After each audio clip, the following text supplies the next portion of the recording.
সূরা আন-নিসা। রহমান রহিম আল্লাহ তাআলার নামে। তোমরা তোমাদের মালিককে ভয় করো, যিনি তোমাদের একটি মাত্র ব্যক্তি সত্তা থেকে সৃষ্টি করেছেন, অতঃপর তিনি তা থেকে তার জুড়ি পয়দা করেছেন। এরপর তিনি তাদের এই আদি জুড়ি থেকে বহু সংখ্যক নরনারী দুনিয়ায় চারিদিকে ছড়িয়ে দিয়েছেন।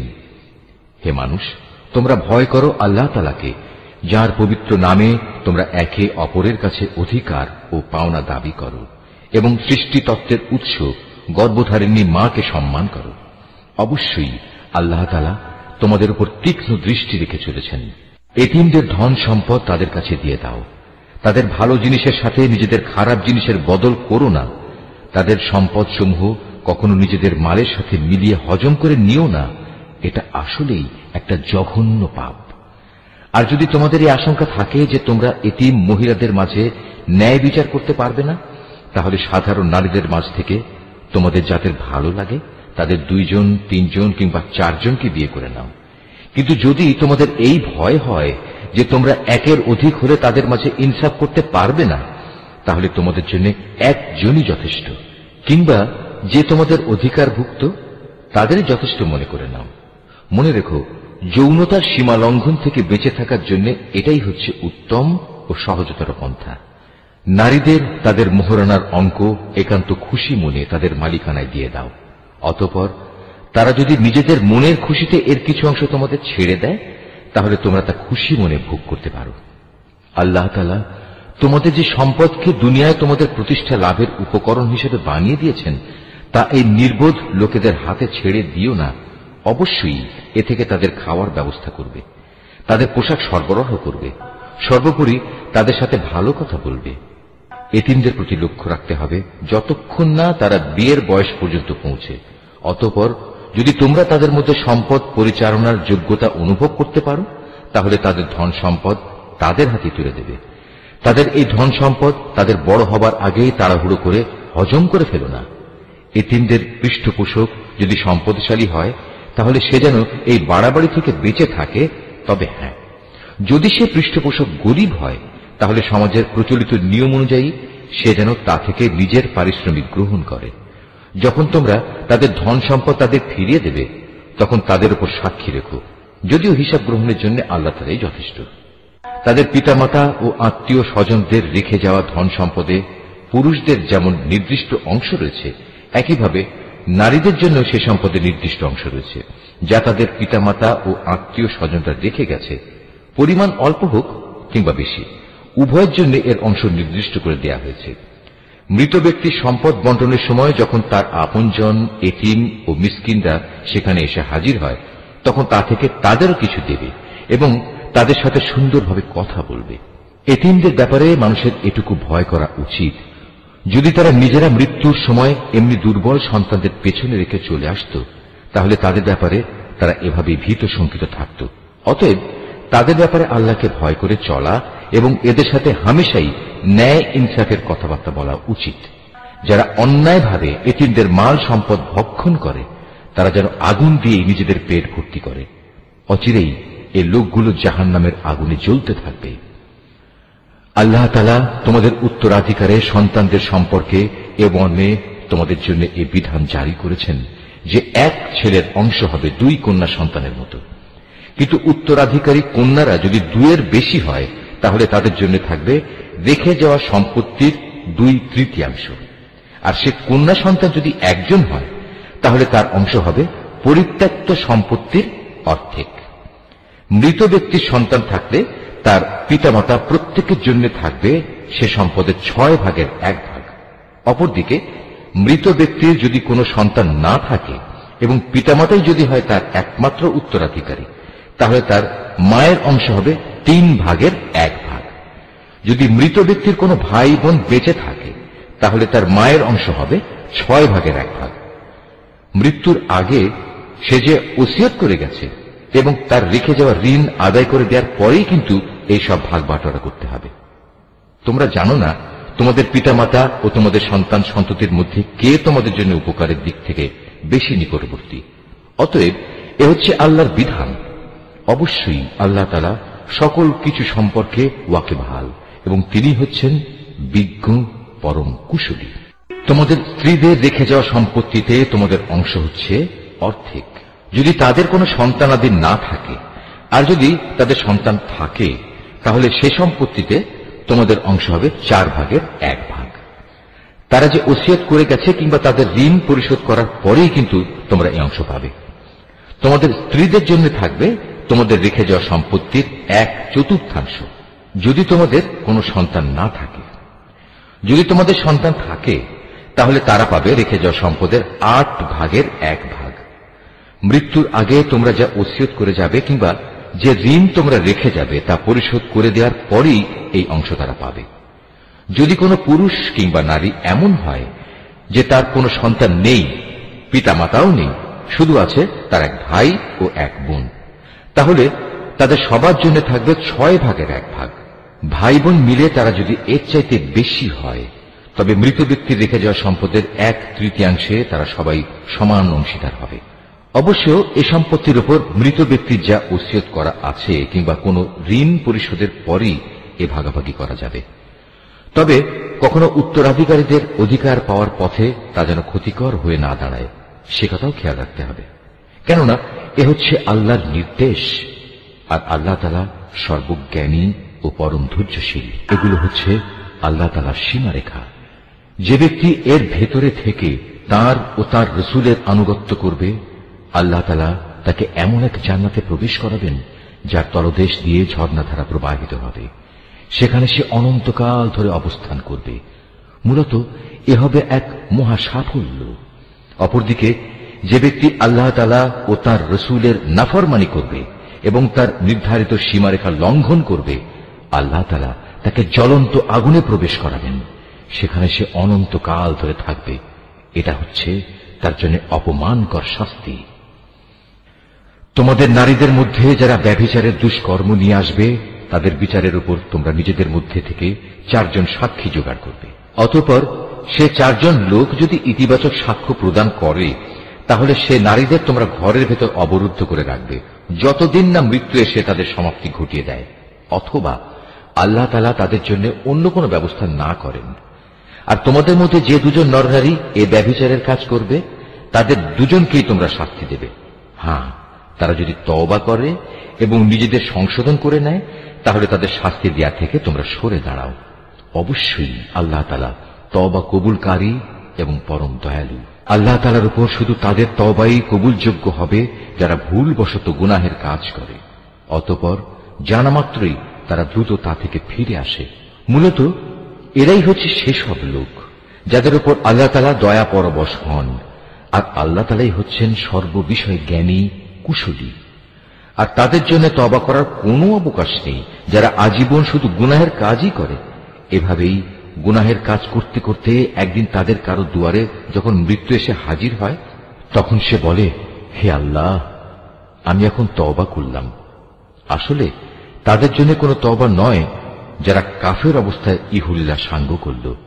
এরা হচ্ছে সেসব লোক যাদের জন্য আমি কঠিন যন্ত্রণাদায়ক আযাবের ব্যবস্থা করে রেখেছি। হে মানুষ, তোমরা যারা ঈমান এনেছ, তোমাদের জন্য কখনো জোর করে বিধবা নারীদের উত্তরাধিকারের পণ্য বানানো বৈধ নয়। বিয়ের সময় মোহর হিসেবে যা তোমরা তাদের দিয়েছ, তার কোনো অংশ তাদের কাছ থেকে নিয়ে নেওয়ার জন্য তোমরা তাদের অযথা আটক করে রেখো না, যতক্ষণ পর্যন্ত তারা প্রকাশ্য কোনো ব্যভিচারের কাজে লিপ্ত না হয়। তাদের সাথে সৎভাবে জীবন যাপন করো। এমনকি তোমরা যদি তাদের পছন্দ নাও করো, এমনও তো হতে পারে যা কিছু তোমরা পছন্দ করো না, তার মধ্যেই আল্লাহ তাআলা তোমাদের জন্য অফুরন্ত কল্যাণ নিহিত রেখে দিয়েছেন। আর যদি তোমরা এক স্ত্রীকে আরেকজন স্ত্রী দ্বারা বদল করার সংকল্প করেই নাও, তাহলে মোহর হিসেবে বিপুল পরিমাণ সোনাদানা দিলেও তার কোনো অংশ তোমরা তার কাছ থেকে ফেরত নিও না। তোমরা কি তাদের উপর মিথ্যা অপবাদ দিয়ে ও সুস্পষ্ট পাপাচার করে তা ফেরত নিতে চাচ্ছ?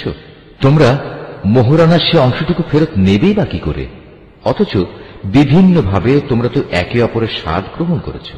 তাছাড়া এর মাধ্যমে তারা তোমাদের কাছ থেকে বিয়ে বন্ধনের পাকাপাকি একটা প্রতিশ্রুতিও আদায় করে নিয়েছিল, যা তোমরা ভেঙে দিয়েছ। নারীদের মধ্যে থেকে যাদের তোমাদের পিতা পিতামহরা বিয়ে করেছে, তাদের তোমরা কখনো বিয়ে করো না। হ্যাঁ, এই নির্দেশ আসার আগে যা হয়ে গেছে তা তো হয়েই গেছে।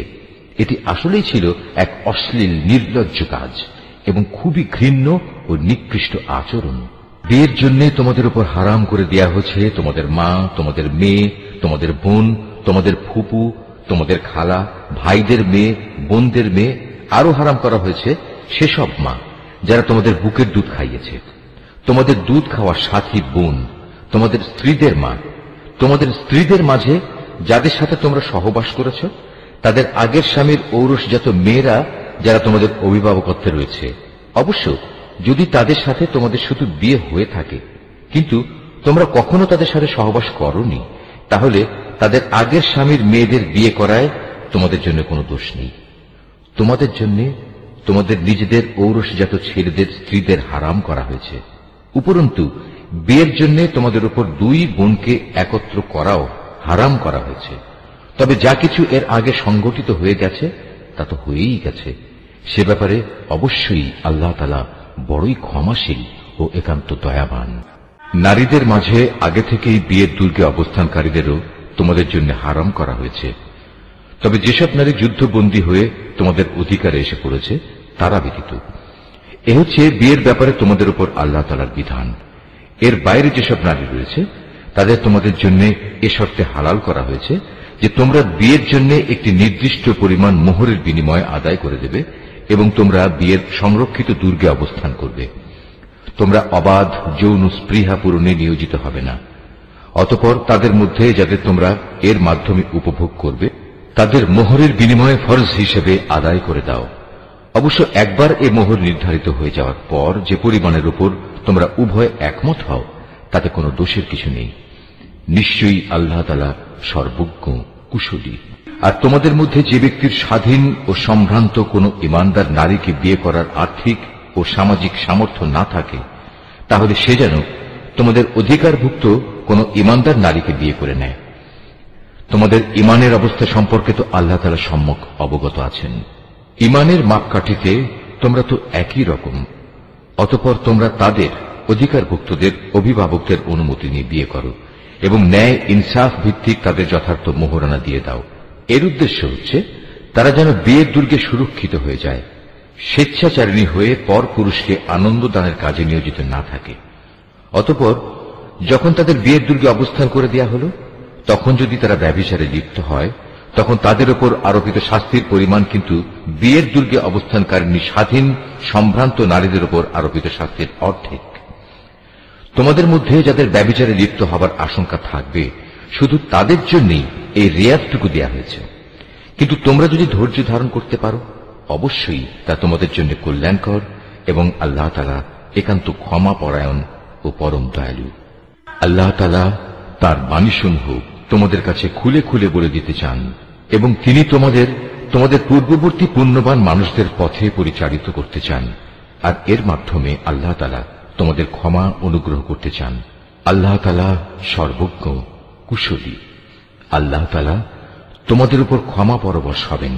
অপরদিকে যারা নিজেদের পাশবিক লালসার অনুসরণ করে তারা চায় তোমরা সে ক্ষমার পথ থেকে বহুদূরে নিক্ষিপ্ত হয়ে গোমরা থেকে যাও।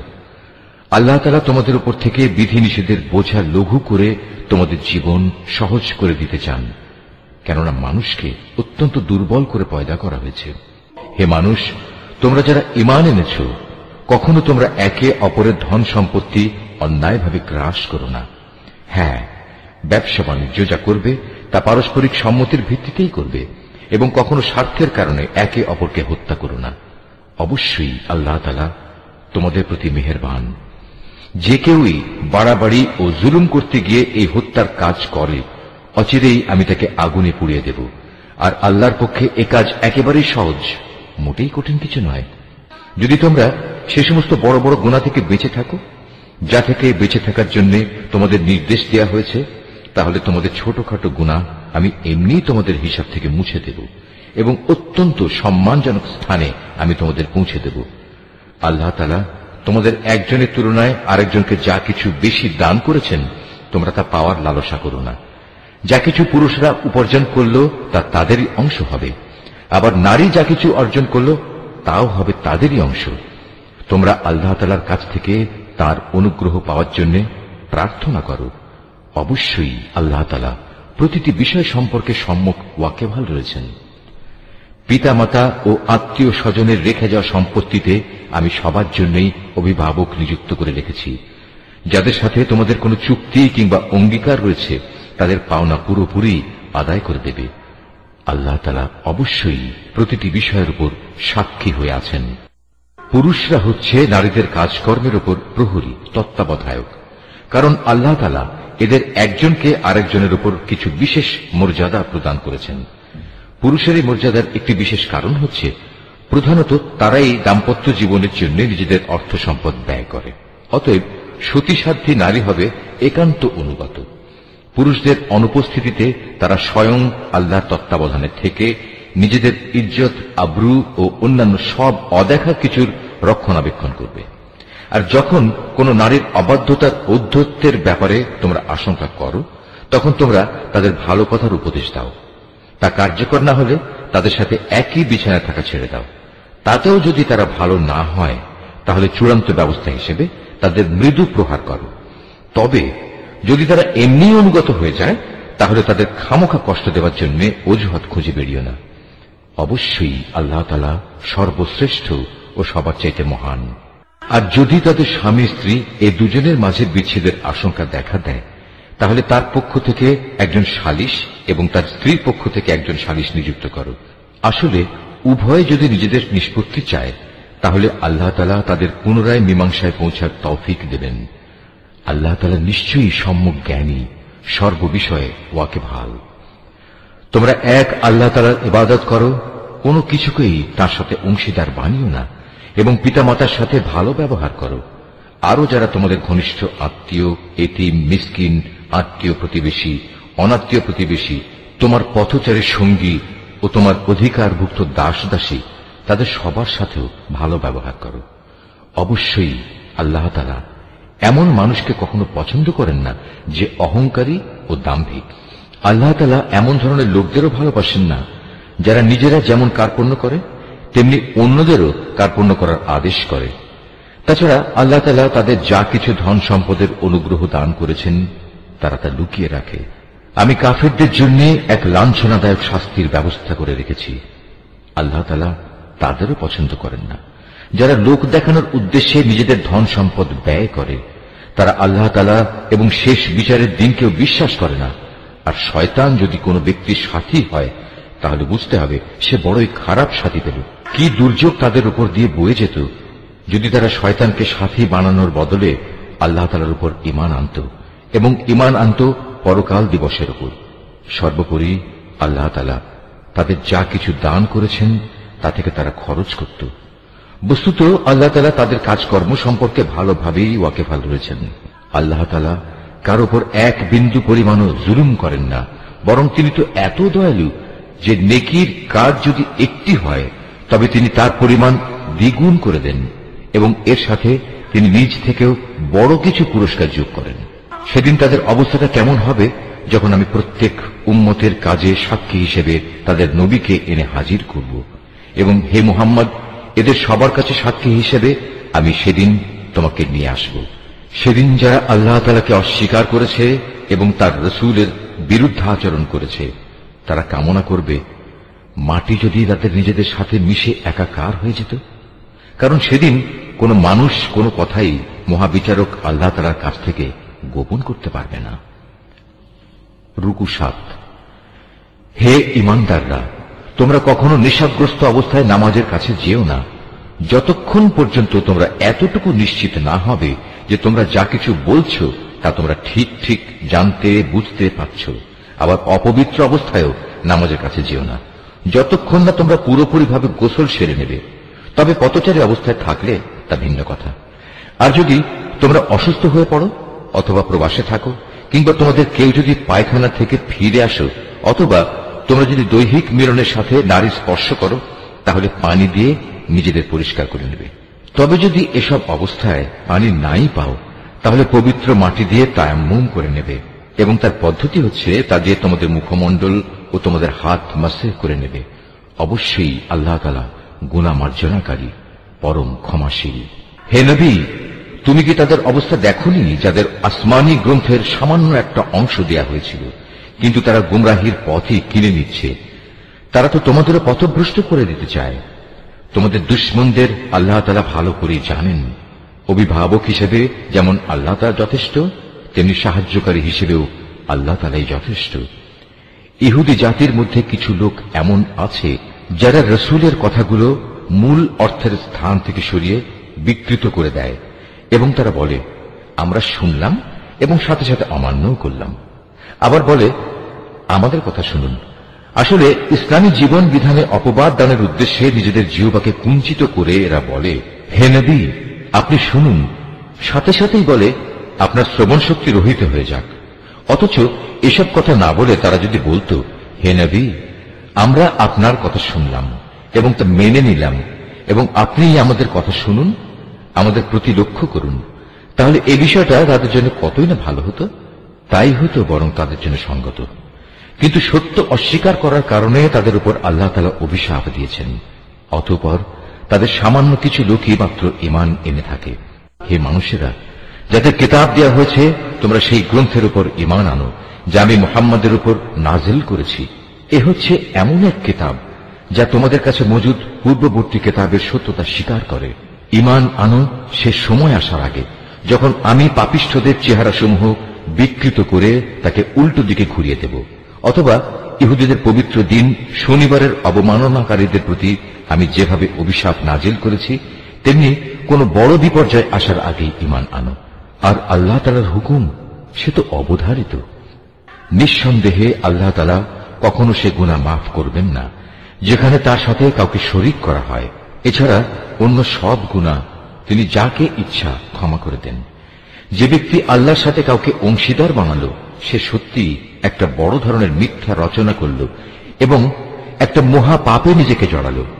হে নবী তুমি কি তাদের অবস্থা দেখোনি যারা নিজেদের খুব পবিত্র মনে করে, অথচ আল্লাহ তাআলা যাকে ইচ্ছা তাকেই পবিত্র করেন এবং যারা অপবিত্র তাদের উপর এক বিন্দু পরিমাণও জুলুম করা হবে না। এদের প্রতি তাকিয়ে দেখো কিভাবে এরা আল্লাহ তাআলা সম্পর্কে মিথ্যা অপবাদ রটিয়ে যাচ্ছে। প্রকাশ্য গুনাহ হিসাবে এটাই তো এদের জন্য যথেষ্ট। তুমি কি তাদের অবস্থা দেখোনি যাদের আল্লাহ তাআলার কিতাবের কিছু অংশ দান করা হয়েছিল?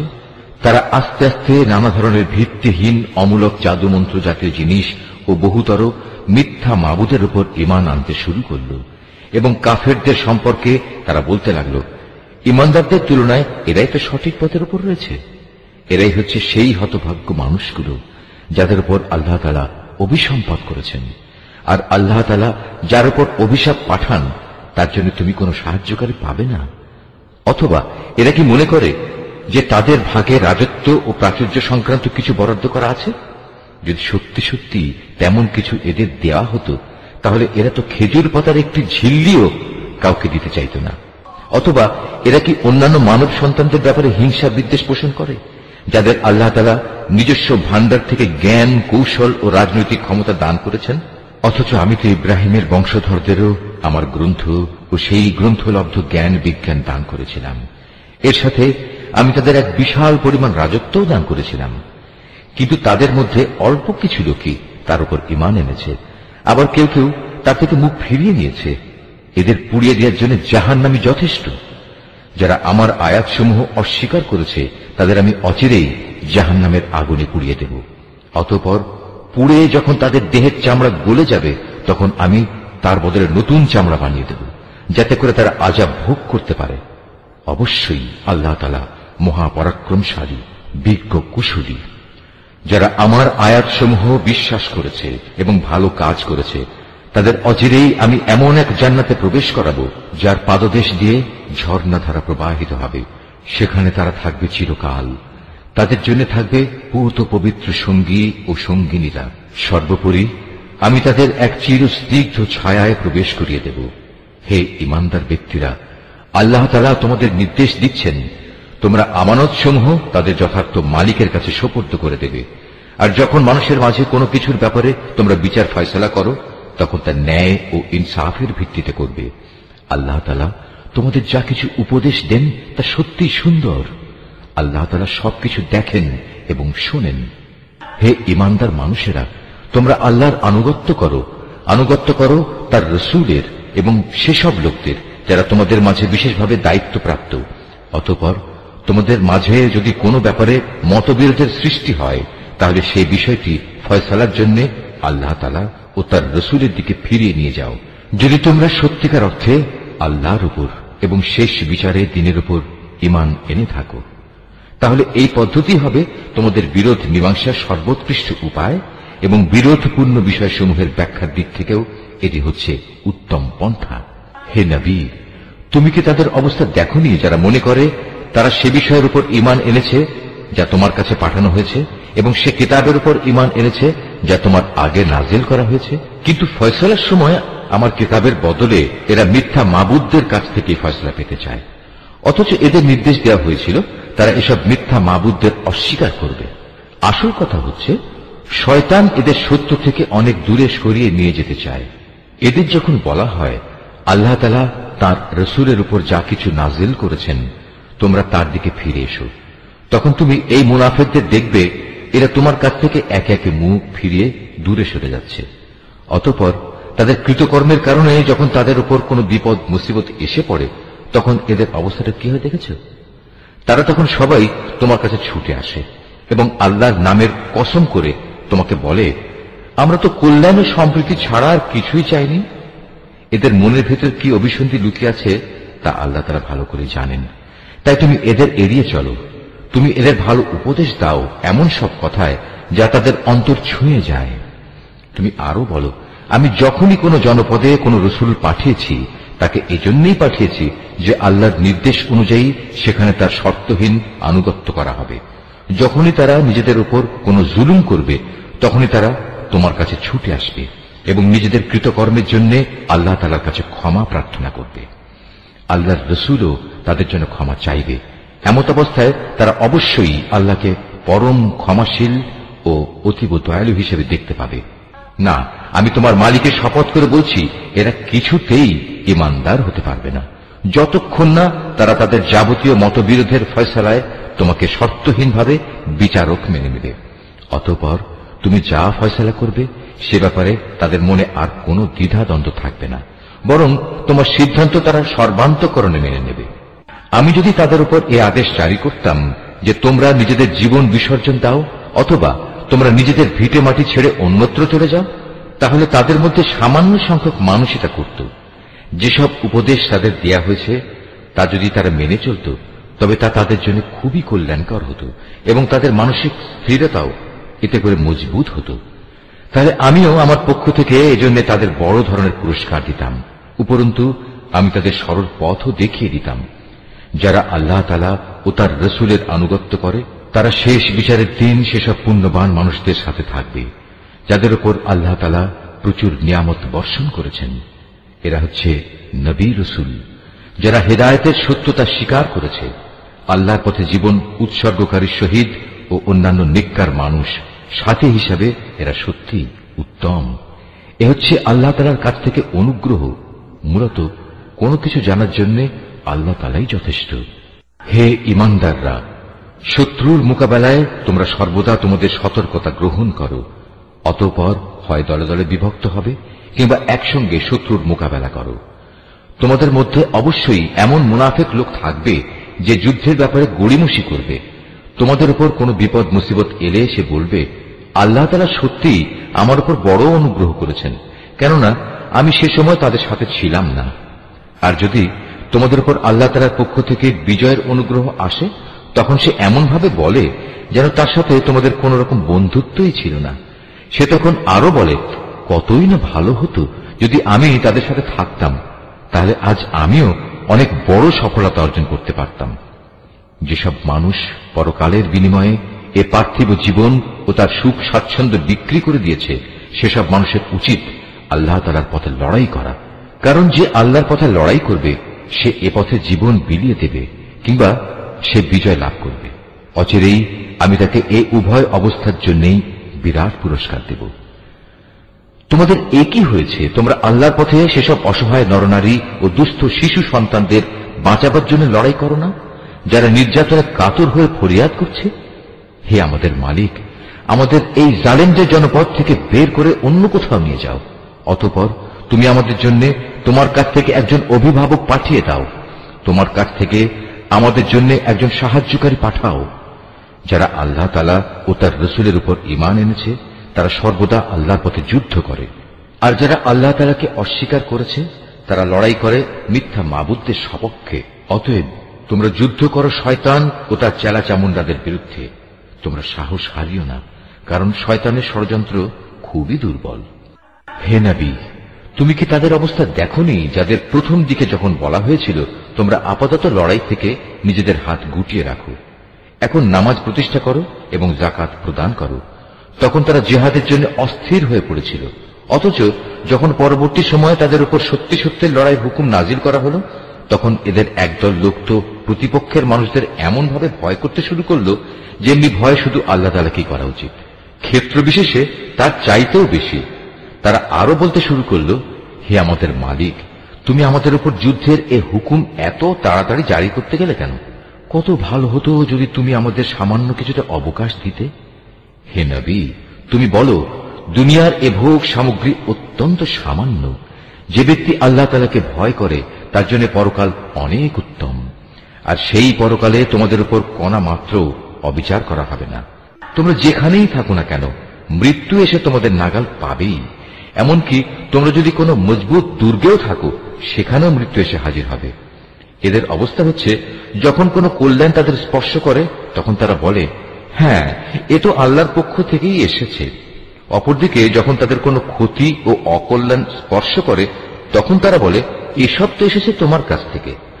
তুমি তাদের বলে দাও, কল্যাণ অকল্যাণ সব কিছুতে আসে আল্লাহর পক্ষ থেকে।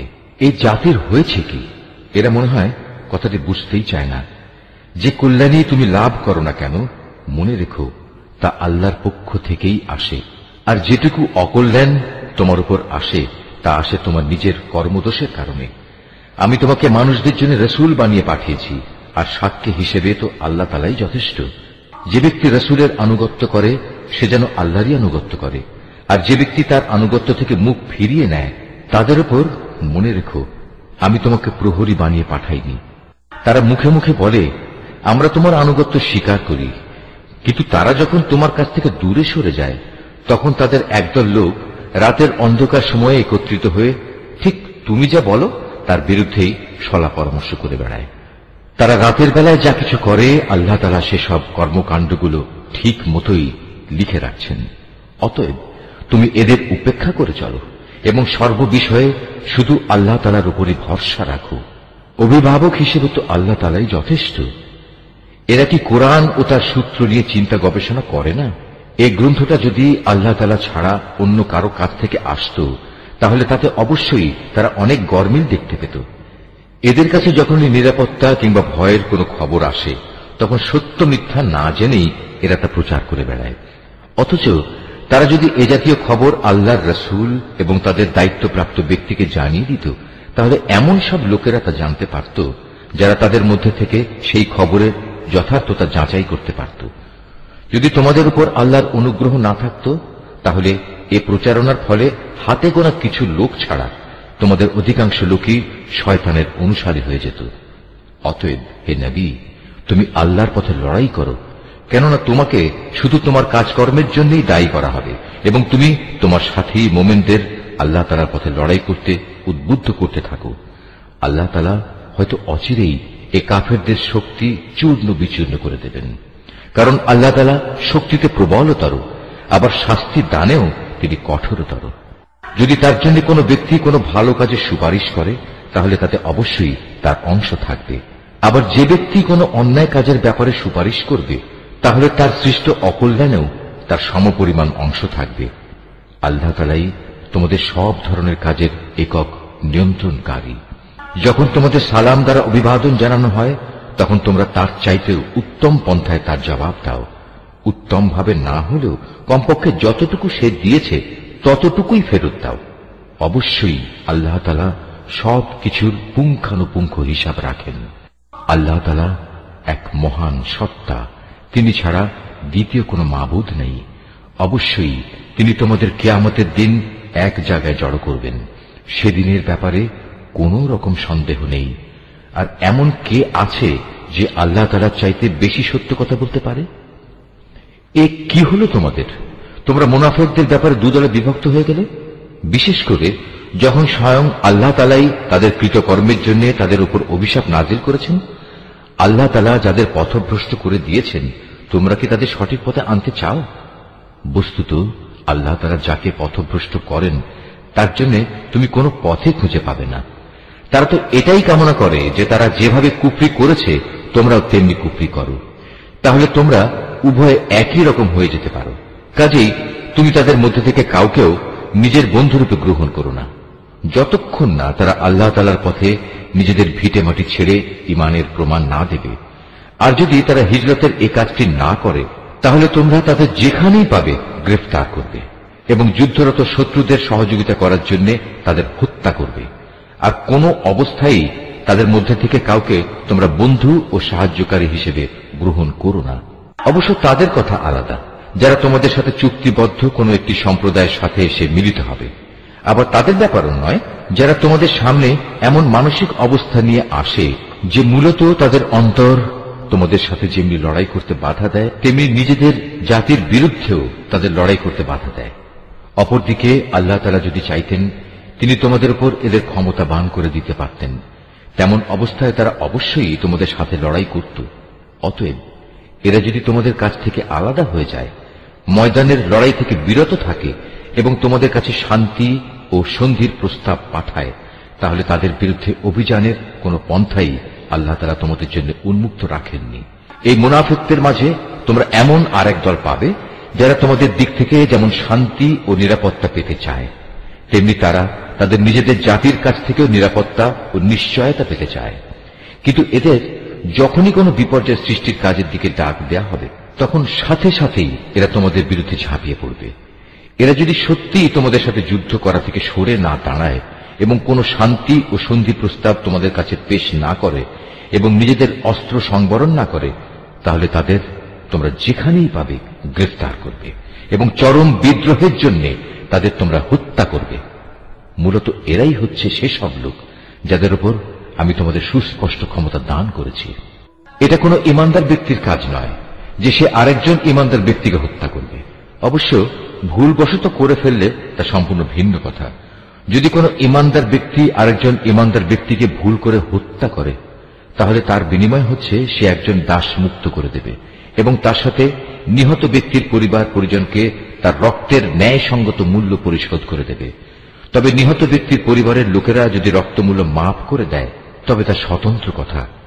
এই নিহত ইমানদার ব্যক্তি যদি এমন কোন জাতির বা গোত্রের লোক হয় যারা তোমাদের শত্রু, তাহলে তার বিনিময় হবে শুধু একজন মোমেন দাসের মুক্তি।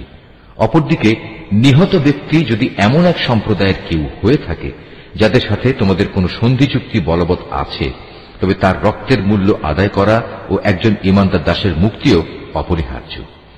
যে ব্যক্তি মুক্ত করার জন্য কোনো দাস পাবে না, তার বিধান হচ্ছে ক্রমাগত 2 মাসের রোজা রাখা।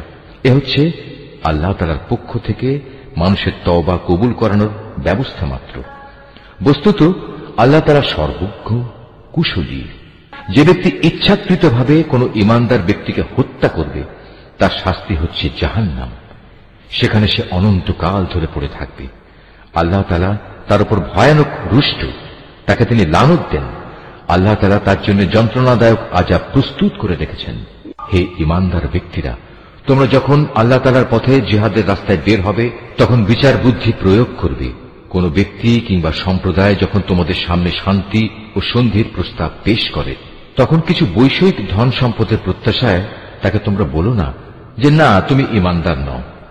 আসলে আল্লাহ তাআলার কাছে অনায়াসলভ্য সম্পদ প্রচুর রয়েছে, সম্পদের প্রচুর ভান্ডার পড়ে আছে। আগে তোমরাও ছিলে এমনি, অতঃপর আল্লাহ তাআলা তোমাদের উপর অনুগ্রহ করেছেন। কাজেই তোমরা বিষয়টি যাচাই বাছাই করে নিও। তোমরা যা কিছুই করো, আল্লাহ তাআলা সে ব্যাপারে সম্যক অবগত আছেন। মোমেনদের মাঝে যারা কোন রকম শারীরিক পঙ্গুত্ব ও অক্ষমতা না থাকা সত্ত্বেও বসে থেকেছে, আর যারা নিজেদের জান ও মাল দিয়ে আল্লাহ তাআলার পথে জিহাদে অবতীর্ণ হয়েছে, এরা উভয়ে কখনো সমান নয়। ঘরে বসে থাকা লোকদের তুলনায় ময়দানের মুজাহিদদের, যারা নিজেদের জান মাল দিয়ে আল্লাহ তাআলার পথে জিহাদ করেছে, আল্লাহ তাআলা তাদের উঁচু মর্যাদা দান করেছেন। জিহাদ তখনও ফরজ ঘোষিত না হওয়ায় এদের সবার জন্য আল্লাহ তাআলা উত্তম পুরস্কারের ওয়াদা করেছেন। কিন্তু এটা ঠিক, আল্লাহ তাআলা ঘরে বসে থাকা লোকদের উপর সংগ্রামরত ময়দানের মুজাহিদদের অনেক শ্রেষ্ঠত্ব দান করেছেন। এই মর্যাদা দেয়া হয়েছে স্বয়ং আল্লাহ তাআলার পক্ষ থেকেই। এর সাথে রয়েছে তার ক্ষমা ও দয়া। মূলত আল্লাহ তাআলা বড় ক্ষমাশীল ও অতীব দয়ালু। যারা নিজেদের উপর জুলুম করেছিল তাদের প্রাণ কেড়ে নেওয়ার সময় মওতের ফেরেশতারা যখন তাদের জিজ্ঞেস করবে, বলতো এর আগে সেখানে তোমরা কিভাবে ছিলে? তারা বলবে, আমরা দুনিয়ায় দুর্বল ও অক্ষম ছিলাম। ফেরেশতারা বলবে, কেন তোমাদের জন্য আল্লাহর এই জমিন কি প্রশস্ত ছিল না? তোমরা ইচ্ছে করলে যেখানে চলে যেতে পারতে। আসলে এরা হচ্ছে অপরাধী। এরা হচ্ছে সেসব লোক যাদের আবাসস্থল হচ্ছে জাহান্নাম, আর তা কত নিকৃষ্টতম আবাস। তবে সেসব নারী পুরুষ ও শিশু সন্তান যাদের হিজরত করার মতো শারীরিক শক্তি ছিল না, কোথাও যাওয়ার কোনো উপকরণ ছিল না, তাদের কথা আলাদা। এরা হচ্ছে সেসব মানুষ আল্লাহ তাআলা সম্ভবত যাদের মাফ করে দেবেন। অবশ্যই আল্লাহ তাআলা গুনাহ মোচনকারী ও পরম ক্ষমাশীল। আর যে কেউই আল্লাহ তাআলার পথে হিজরত করবে সে অচিরেই আল্লাহ তাআলার জমিনে প্রশস্ত জায়গা ও অগণিত ধন সম্পদ পেয়ে যাবে। যখন কোন ব্যক্তি আল্লাহ তাআলা ও তার রাসূলের উদ্দেশ্যে হিজরত করার জন্য নিজ বাড়ি থেকে বের হয় এবং এমতাবস্থায় মৃত্যু এসে তাকে গ্রাস করে নেয়, তাহলে তার সে অপূর্ণ হিজরতের পুরস্কার দেওয়ার দায়িত্ব আল্লাহ তাআলার উপর। আল্লাহ তাআলা বড় ক্ষমাশীল ও পরম দয়ালু। তোমরা যখন সফরে বের হবে তখন তোমাদের যদি এ আশঙ্কা থাকে যে কাফেররা নামাজের সময় আক্রমণ করে তোমাদের বিপদগ্রস্ত করে ফেলবে, তাহলে সে অবস্থায় তোমরা যদি তোমাদের নামাজ সংক্ষিপ্ত করে নাও তাতে তোমাদের কোনোই দোষ নেই। নিঃসন্দেহে কাফেররা হচ্ছে তোমাদের প্রকাশ্যতম দুশমন। হে নবী, তুমি যখন মুসলমানদের মাঝে অবস্থান করবে এবং যুদ্ধাবস্থায় যখন তুমি তাদের ইমামতির জন্য নামাজে দাঁড়াবে, তখন যেন তাদের একদল লোক তোমার সাথে নামাজে দাঁড়ায় এবং তারা যেন তাদের অস্ত্র সাথে নিয়ে সতর্ক থাকে। অতঃপর তারা যখন নামাজের সাজদা সম্পন্ন করে নেবে তখন তারা তোমাদের পেছনে থাকবে। দ্বিতীয় দল যারা নামাজ তখনও পড়েনি তারা তোমার সাথে এসে নামাজ আদায় করবে, কিন্তু সর্বাবস্থায় তারা যেন সতর্কতা অবলম্বন করে এবং সশস্ত্র অবস্থায় থাকে। কারণ কাফেররা তো এই সুযোগটুকুই চায় যে যদি তোমরা তোমাদের মাল সামানা ও অস্ত্রশস্ত্র সম্পর্কে একটু অসাবধান হয়ে যাও, যাতে তারা তোমাদের উপর আকস্মিকভাবে ঝাঁপিয়ে পড়তে পারে। অবশ্য অতিরিক্ত বৃষ্টি বাদলের জন্য যদি তোমাদের কষ্ট হয় কিংবা শারীরিকভাবে তোমরা যদি অসুস্থ হও, তাহলে কিছুক্ষণের জন্য তোমরা অস্ত্র রেখে দিতে পারো। কিন্তু অস্ত্র রেখে দিলেও তোমরা কিন্তু নিজেদের সাবধানতা বজায় রাখবে। অবশ্যই আল্লাহ তাআলা কাফেরদের জন্য এক অপমানকর আযাব নির্দিষ্ট করে রেখেছেন। অতঃপর তোমরা যখন নামাজ শেষ করে নেবে তখন দাঁড়িয়ে, বসে এবং শুয়ে তথা সর্বাবস্থায় আল্লাহ তাআলাকে স্মরণ করতে থাকবে। এরপর যখন তোমরা পুরোপুরি স্বস্তি বোধ করবে তখন যথারীতি নামাজ আদায় করবে। অবশ্যই নামাজ ঈমানদারদের উপর সুনির্দিষ্ট সময়ের সাথেই ফরজ করা হয়েছে। কোন শত্রু দলের পেছনে ধাওয়া করার সময় তোমরা বিন্দু মাত্র মনোবল হারিও না। তোমরা যদি কষ্ট পেয়ে থাকো তাহলে জেনে রেখো তারাও তো তোমাদের মতো কষ্ট পাচ্ছে। কিন্তু তোমরা আল্লাহ তাআলার কাছ থেকে যে জান্নাত আশা করো তারা তো তা করে না। নিশ্চয়ই আল্লাহ তাআলা সর্বজ্ঞ, কুশলী। অবশ্যই আমি সত্য দ্বীনের সাথে তোমার উপর এই গ্রন্থ নাযিল করেছি, যাতে করে আল্লাহ তাআলা তোমাকে যা জ্ঞানের আলো দেখিয়েছেন তার আলোকে তুমি মানুষদের বিচার মীমাংসা করতে পারো। তবে বিচার ফয়সালার সময় তুমি কখনো বিশ্বাসঘাতকদের পক্ষে তর্ক করো না। তুমি আল্লাহ তাআলার কাছে ক্ষমা প্রার্থনা করো। অবশ্যই আল্লাহ তাআলা বড় ক্ষমাশীল ও পরম দয়ালু। যারা নিজেদের সাথে বিশ্বাসঘাতকতা করে তুমি কখনো এমন সব লোকের পক্ষে কথা বলো না, কেননা আল্লাহ তাআলা এই পাপিষ্ঠ বিশ্বাসঘাতকদের কখনো পছন্দ করেন না। এরা মানুষদের কাছ থেকে নিজেদের কর্ম লুকিয়ে রাখতে চায়, কিন্তু আল্লাহ তাআলার কাছ থেকে তারা কিছুই লুকোতে পারবে না। আল্লাহ তাআলা তো হচ্ছেন সেই মহান সত্তা যিনি রাতের অন্ধকারে তিনি যেসব কথা বা কাজ পছন্দ করেন না এমন সব বিষয়ে যখন এরা সলা পরামর্শ করে তখনও তিনি তাদের সাথেই থাকেন। এরা যা কিছু করে তা সম্পূর্ণ আল্লাহ তাআলার জ্ঞানের পরিধির আওতাধীন। হ্যাঁ, এরাই হচ্ছে সেসব লোক যাদের সঠিক ঘটনা না জানার কারণে দুনিয়ার জীবনে তোমরা যাদের পক্ষে তর্ক করেছ, কিন্তু কিয়ামতের দিনে আল্লাহ তাআলার সামনে কে তাদের পক্ষে কথা বলবে, কিংবা সেদিন কে তাদের উপর অভিভাবক হবে? যে ব্যক্তি গুনাহের কাজ করে অথবা গুনাহ করে নিজের উপর নিজেই অবিচার করে, অতঃপর এজন্য যখন সে আল্লাহ তাআলার কাছে ক্ষমা প্রার্থনা করে, তখন সে অবশ্যই আল্লাহ তাআলাকে পরম ক্ষমাশীল ও অতীব দয়ালু হিসাবে পাবে। যে ব্যক্তি কোনো গুনাহের কাজ করল, সে কিন্তু এর দ্বারা নিজেই নিজের ক্ষতি সাধন করল। আল্লাহ তাআলা সবকিছুই জানেন, তিনি কুশলী। যে ব্যক্তি একটি অন্যায় কিংবা পাপ কাজ করল, কিন্তু সে দোষ চাপিয়ে দিল একজন নির্দোষ ব্যক্তির উপর, এ কাজের ফলে সে প্রকারান্তরে সাংঘাতিক একটা অপবাদ ও জঘন্য গুনাহের বোঝা নিজের ঘাড়ে উঠিয়ে নিল। এ পরিস্থিতিতে যদি তোমার উপর আল্লাহ তাআলার অনুগ্রহ ও দয়া না থাকত, তাহলে এদের একদল লোক তো তোমাকে প্রায় ভুল পথে পরিচালিত করেই ফেলেছিল। যদিও তারা এই আচরণ দিয়ে তাদের নিজেদের ছাড়া অন্য কাউকেই পথভ্রষ্ট করতে পারছিল না। অবশ্য তাদের এই প্রতারণামূলক কাজ দ্বারা তারা তোমার কোনোই ক্ষতি সাধন করতে সক্ষম হতো না, কারণ আল্লাহ তাআলা তাঁর গ্রন্থ ও সে গ্রন্থলব্ধ কলাকৌশল তোমার উপর নাযিল করেছেন, এবং তিনি তোমাকে এমন সবকিছুর জ্ঞান শিক্ষা দিয়েছেন যা আগে তোমার জানা ছিল না। তোমার উপর আল্লাহ তাআলার অনুগ্রহ ছিল অনেক বড়। এদের অধিকাংশ গোপন সলা পরামর্শের ভেতরই কোনো কল্যাণ নিহিত নেই। তবে যদি কেউ এর দ্বারা কাউকে কোনো দান খয়রাত, সৎ কাজ ও অন্য মানুষের মাঝে শান্তি ও সম্প্রীতি স্থাপনের আদেশ দেয়, তা ভিন্ন কথা। আর আল্লাহ তাআলার সন্তুষ্টি অর্জনের লক্ষ্যে যদি কেউ এসব কাজ করে, তাহলে অতি শীঘ্রই আমি তাকে মহাপুরস্কার দেব। আবার যে ব্যক্তি তার কাছে প্রকৃত সত্য স্পষ্ট হয়ে যাওয়ার পর রাসূলের বিরুদ্ধে আচরণ করবে এবং ঈমানদারদের পথ ছেড়ে বেঈমান লোকদের নিয়ম নীতির অনুসরণ করবে, তাকে আমি সেদিকেই পরিচালিত করব যেদিকে সে চলতে চেয়েছে। এর শাস্তি হিসেবে তাকে আমি জাহান্নামের আগুনে পুড়িয়ে দেব, আর তা কত নিকৃষ্ট আবাসস্থল। আল্লাহ তাআলা এ বিষয়টি ক্ষমা করবেন না যে তার সাথে কোন রকম শরীক করা হবে। এছাড়া অন্য সকল গুনাহ তিনি যাকে ইচ্ছা করেন তাকে ক্ষমা করে দিতে পারেন। তাই যে ব্যক্তি আল্লাহ তাআলার সাথে কাউকে শরীক করল, সে মূলত চরমভাবে গোমরাহ হয়ে গেল। আল্লাহকে ছাড়া এরা কাকে ডাকে? ডাকে নিকৃষ্ট দেবীকে কিংবা কোনো বিদ্রোহী শয়তানকে। তার উপর আল্লাহ তাআলা অভিশাপ বর্ষণ করেছেন, কারণ সে আল্লাহকে চ্যালেঞ্জ দিয়ে বলেছিল, আমি তোমার বান্দাদের এক অংশকে নিজের দলে শামিল করেই ছাড়ব। সে আরো বলেছিল, আমি অবশ্যই তোমার বান্দাদের গোমরাহ করে দেব, আমি অবশ্যই তাদের হৃদয়ে নানা প্রকারের মিথ্যা কামনা বাসনা জাগিয়ে তুলব, এবং আমি তাদের নির্দেশ দেব যেন তারা কুসংস্কারে লিপ্ত হয়ে জন্তু জানোয়ারের কান ছিদ্র করে দেয়। আমি তাদের আরো নির্দেশ দেব যেন তারা আল্লাহ তাআলার সৃষ্টিকে বিকৃত করে দেয়। মূলত যে কোনো ব্যক্তি আল্লাহ তাআলার বদলে শয়তানকে নিজের পৃষ্ঠপোষক বানিয়ে নেবে, সে এক সুস্পষ্ট ক্ষতি ও লোকসানের সম্মুখীন হবে। সে অভিশপ্ত শয়তান তাদের নানা প্রতিশ্রুতি দেয়, তাদের সামনে মিথ্যা বাসনার মায়াজাল সৃষ্টি করে, আর শয়তান যা প্রতিশ্রুতি দেয় তা হচ্ছে প্রতারণা মাত্র। এরাই হচ্ছে সেসব হতভাগ্য ব্যক্তি যাদের আবাসস্থল হচ্ছে জাহান্নাম, যার আযাব থেকে মুক্তির কোন পন্থাই তারা খুঁজে পাবে না। অপরদিকে যারা শয়তানের প্রতিশ্রুতি উপেক্ষা করে আল্লাহ তাআলার উপর ঈমান আনবে এবং ভালো কাজ করবে, তাদের আমি অচিরেই এমন এক জান্নাতে প্রবেশ করাবো যার তলদেশ দিয়ে ঝর্ণাধারা বইতে থাকবে। তারা সেখানে অনন্তকাল ধরে অবস্থান করবে।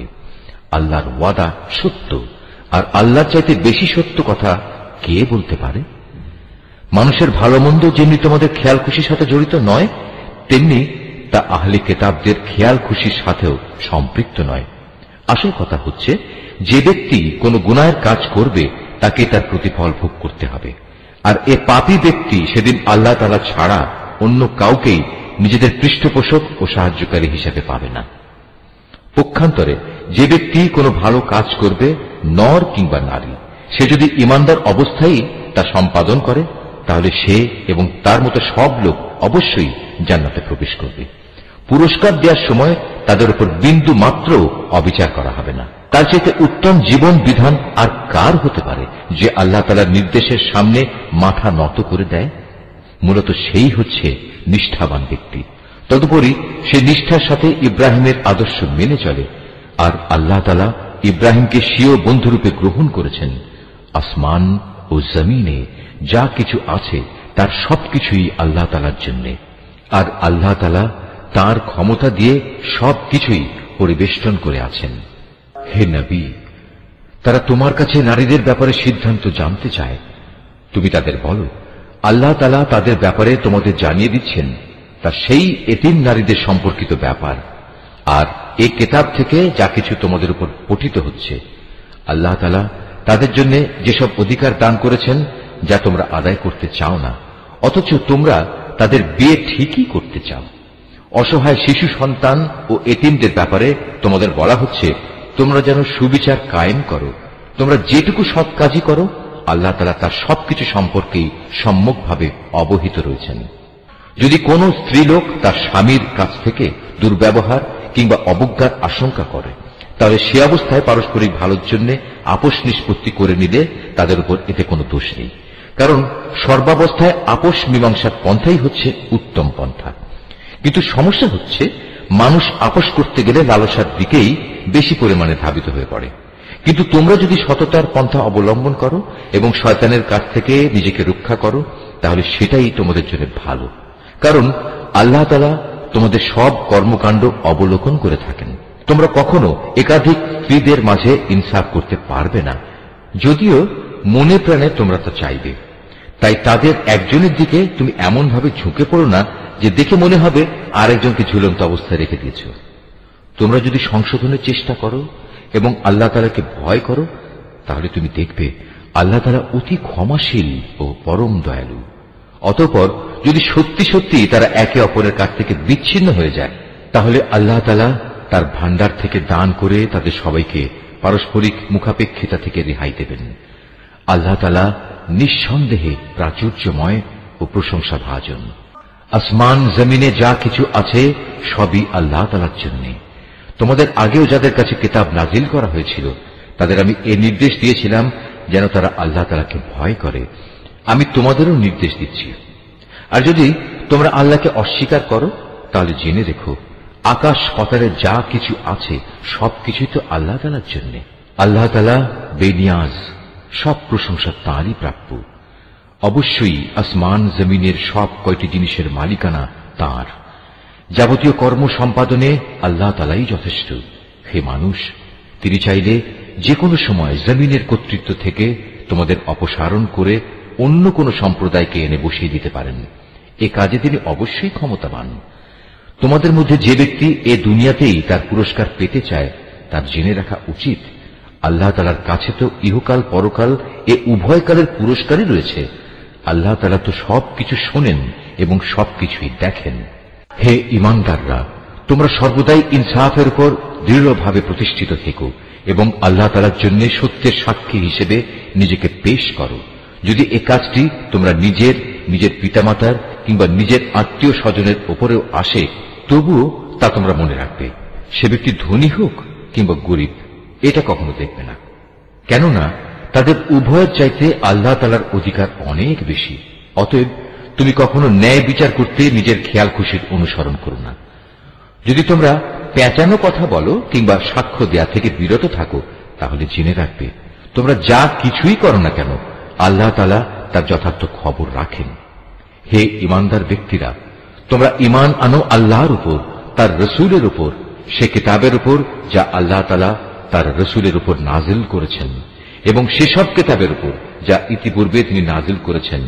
আর যে ব্যক্তি আল্লাহ তাআলাকে অস্বীকার করল তার ফেরেশতাদের, তার পাঠানো কিতাবসমূহ, তার নবী রসুলদের ও পরকাল দিবসকে, বুঝতে হবে সে ভীষণভাবে পথভ্রষ্ট হয়ে গেছে। যারা একবার ঈমান আনলো আবার কুফরি করল, কিছুদিন পর আবার ঈমান আনলো, এরপর সুযোগ বুঝে আবার কাফের হয়ে গেল, এরপর কুফরির পরিমাণ তারা দিনে দিনে বাড়িয়ে দিল। ঈমান নিয়ে তামাশা করার এ লোকদের আল্লাহ তাআলা কখনো ক্ষমা করবেন না, না কখনো তিনি এ ব্যক্তিদের সঠিক পথ দেখাবেন।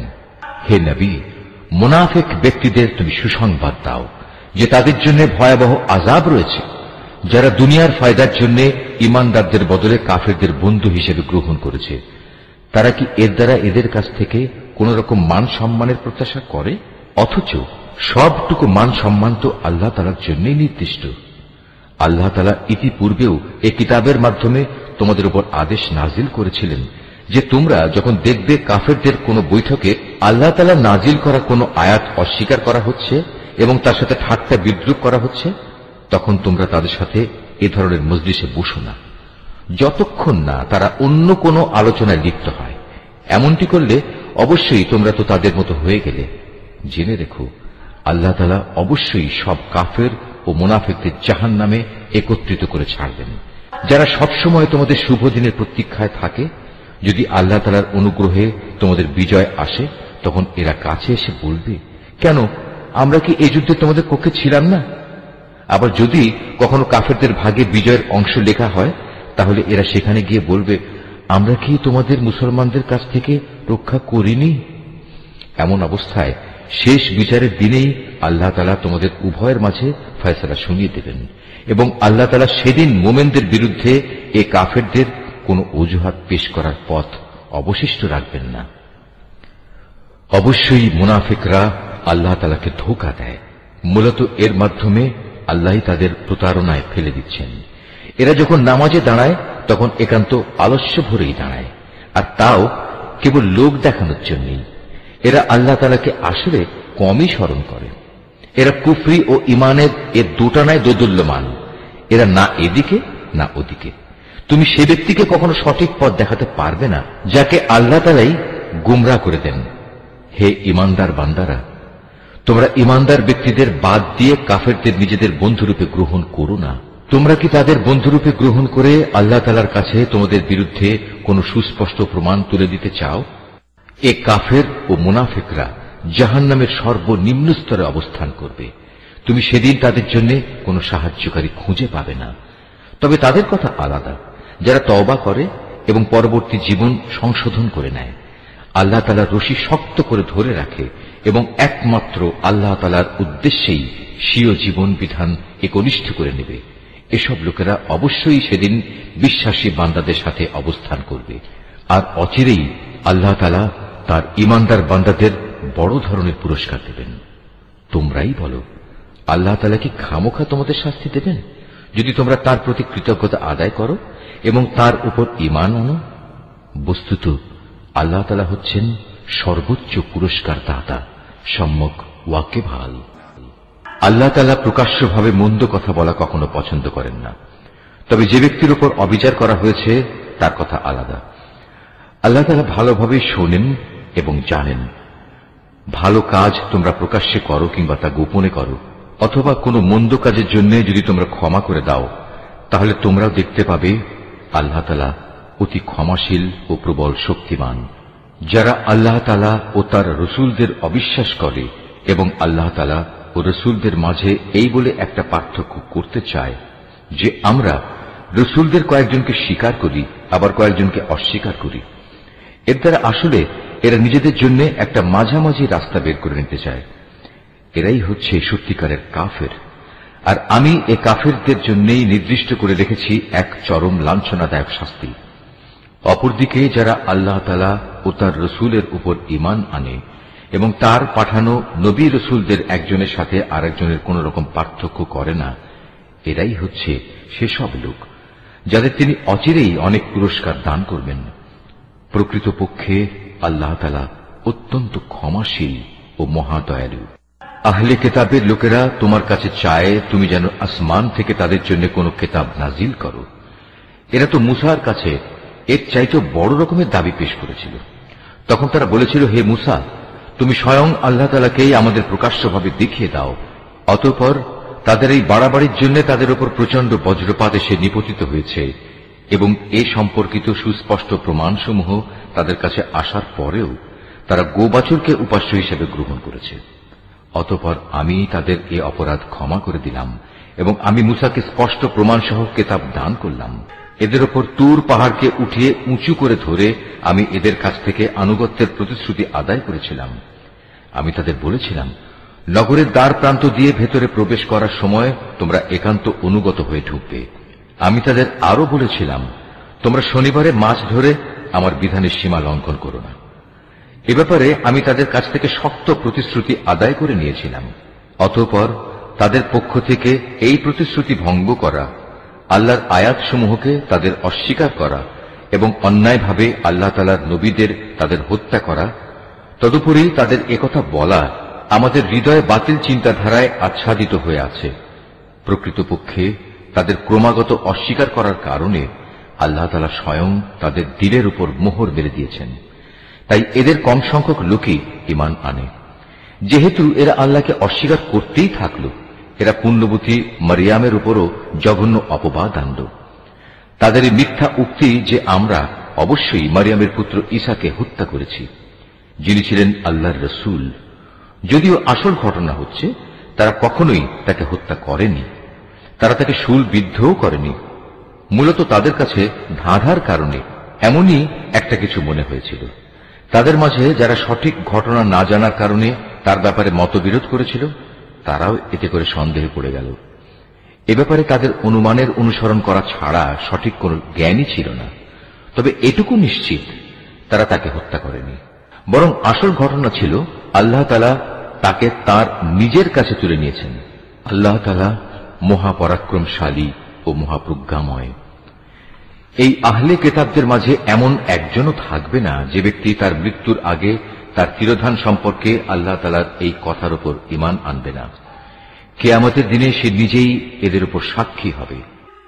ইহুদিদের বাড়াবাড়ি ও সীমা লঙ্ঘনমূলক আচরণের জন্য এমন অনেক পবিত্র জিনিসও আমি তাদের জন্য হারাম করে দিয়েছিলাম, যেটা তাদের জন্য আগে হালাল ছিল।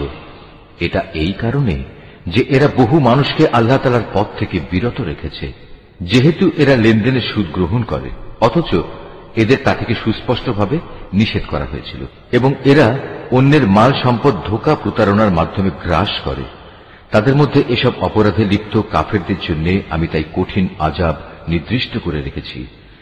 কিন্তু তাদের মধ্যে যাদের আবার জ্ঞানের গভীরতা রয়েছে, তারা এবং এমন সব ঈমানদার যারা তোমার উপর যা কিছু নাজিল হয়েছে তার উপর বিশ্বাস করে, সাথে সাথে তোমার পূর্ববর্তী নবী ও রসুলদের উপর যা নাজিল হয়েছে তার উপরও বিশ্বাস করে, নামাজ প্রতিষ্ঠা করে, যাকাত আদায় করে, সর্বোপরি আল্লাহ তাআলা ও শেষ দিনের উপর ঈমান আনে।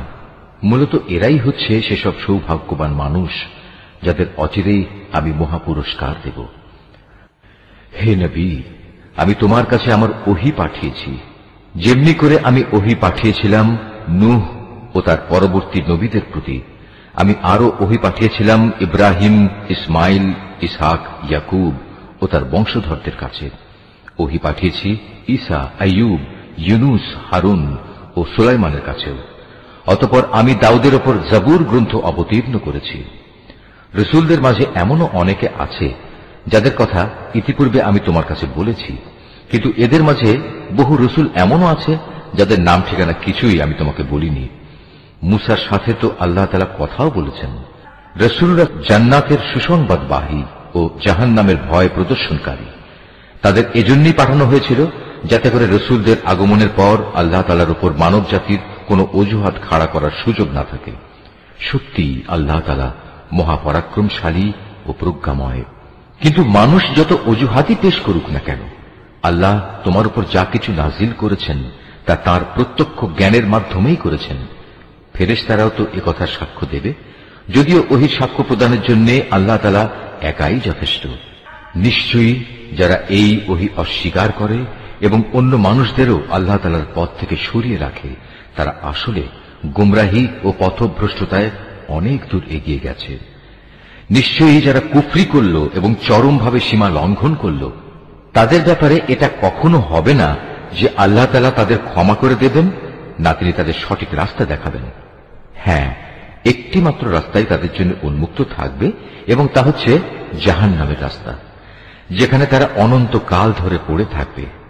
শাস্তি প্রদানের এই কাজ আল্লাহর জন্য খুবই সহজ। হে মানুষরা, আল্লাহ তাআলার কাছ থেকে তোমাদের জন্য সঠিক বিধান নিয়ে রসুল এসেছে। যদি তার আনিত এই বিধানের উপর তোমরা ঈমান আনো, এতেই তোমাদের জন্য কল্যাণ রয়েছে। আর তোমরা যদি তা মেনে নিতে অস্বীকার করো, তাহলে জেনে রেখো এই আসমান জমিনের সর্বত্র যেখানে যা কিছু আছে তার সবকিছুই আল্লাহ তাআলার জন্য, এবং আল্লাহ তাআলা সর্বজ্ঞ, কুশলী। হে কিতাবধারীরা, নিজেদের দ্বীনের ব্যাপারে তোমরা বাড়াবাড়ি করো না, এবং ঈসার ঘটনা নিয়ে আল্লাহ তাআলা সম্পর্কে সত্য ছাড়া কোনো মিথ্যা বলো না। সে সত্য কথা হচ্ছে এই যে মরিয়ামের পুত্র মসীহ ছিল একজন রসূল ও তার এমন এক বাণী যা তিনি মরিয়ামের ওপর প্রেরণ করেছেন, এবং সে ছিল আল্লাহ তাআলার কাছ থেকে পাঠানো এক রূহ। অতএব হে আহলে কিতাবরা, তোমরা আল্লাহ তাআলা ও তার রসূলদের উপর ঈমান আনো, আর কখনো এটা বলো না যে মাবুদের সংখ্যা ৩। এ জঘন্য মিথ্যা থেকে তোমরা বেঁচে থেকো, এটাই তোমাদের জন্য উত্তম। নিঃসন্দেহে আল্লাহ তাআলা তিনি তো একক মাবুদ। আল্লাহ তাআলা এ মূর্খতা থেকে অনেক পবিত্র যে তার কোনো সন্তান থাকবে। এ আকাশ ও ভূমণ্ডলের সব কিছুর মালিকানাই তো তাঁর, আর অভিভাবক হিসেবে আল্লাহ তাআলা যথেষ্ট। ঈসা মসীহ কখনো এতে বিন্দু মাত্র নিজেকে হেয় মনে করেননি যে সে নিজে আল্লাহ তাআলার বান্দা। আল্লাহ তাআলার একান্ত ঘনিষ্ঠ ফেরেশতারাও একে লজ্জাকর মনে করেনি। কোন ব্যক্তি যদি আল্লাহ তাআলার বন্দেগী করা সত্যি লজ্জাকর বিষয় মনে করে এবং এটা ভেবে সে অহংকার করে, তার জানা উচিত অচিরেই আল্লাহ তাআলা এদের সকলকে তার সামনে একত্রিত করে দণ্ডাজ্ঞা দান করবেন। যেসব মানুষ আল্লাহ তাআলার উপর ঈমান এনেছে এবং ভালো কাজ করেছে, সেদিন তিনি তাদের এর জন্য পুরোপুরি পুরস্কার দেবেন। আল্লাহ তাআলা তাঁর একান্ত অনুগ্রহ থেকে তাদের পাওনা আরো বাড়িয়ে দেবেন। অপরদিকে যারা আল্লাহ তাআলার বিধান মেনে নেয়া লজ্জাজনক কিছু মনে করল এবং অহংকার করল, তাদের সবাইকেই আল্লাহ তাআলা কঠোর শাস্তি দান করবেন। সেদিন তারা আল্লাহকে ছাড়া দ্বিতীয় কোনো অভিভাবক ও সাহায্যকারী পাবে না। হে মানুষ, তোমাদের মালিকের কাছ থেকে তোমাদের কাছে একটি উজ্জ্বল প্রমাণ এসেছে এবং আমি তোমাদের কাছে উজ্জ্বল জ্যোতি নাজিল করেছি। অতঃপর যারা সে জ্যোতি দিয়ে ঈমান আনল এবং তাকে শক্ত করে আঁকড়ে ধরল, আল্লাহ তাআলা তাদের অচিরেই তার অফুরন্ত দয়া ও অনুগ্রহে জান্নাতে প্রবেশ করাবেন এবং তাদের তিনি সঠিক পথে পরিচালিত করবেন। হে নবী, তারা তোমার কাছে বিভিন্ন বিষয়ে ফতোয়া জানতে চায়। তুমি বলো, আল্লাহ তাআলা সে ব্যক্তির উত্তরাধিকার সংক্রান্ত ব্যাপারে তোমাদের তার সিদ্ধান্ত জানাচ্ছেন, যার মাতা পিতা কেউই নেই, আবার তার নিজেরও কোনো সন্তান নেই। এ ধরনের কোনো ব্যক্তি যদি মারা যায় এবং সে ব্যক্তি যদি সন্তানহীন হয় এবং তার একটি বোন থাকে, তাহলে সে বোনটি সে মৃত ব্যক্তির পরিত্যক্ত সম্পত্তির অর্ধাংশের মালিক হবে। অপরদিকে সে যদি নিঃসন্তান হয়, তাহলে সে তার বোনের সম্পত্তির উত্তরাধিকারী হবে। আবার যদি তারা দুজন হয়, তাহলে তারা দুই বোন সেই পরিত্যক্ত সম্পত্তির 3 ভাগের 2 ভাগ অংশের মালিক হবে। যদি সে ভাই বোনেরা কয়েকজন হয়, তাহলে মেয়েদের অংশ 1 ভাগ ও পুরুষদের অংশ 2 ভাগ হবে। আল্লাহ তাআলা উত্তরাধিকারের এই আইন কানুন অত্যন্ত সুস্পষ্টভাবে তোমাদের জন্য বলে দিয়েছেন, যাতে করে মানুষের উদ্ভাবিত বন্টন পদ্ধতিতে তোমরা বিভ্রান্ত হয়ে না পড়ো। আল্লাহ তাআলা সব কিছুর ব্যাপারেই সম্যক ওয়াকিবহাল।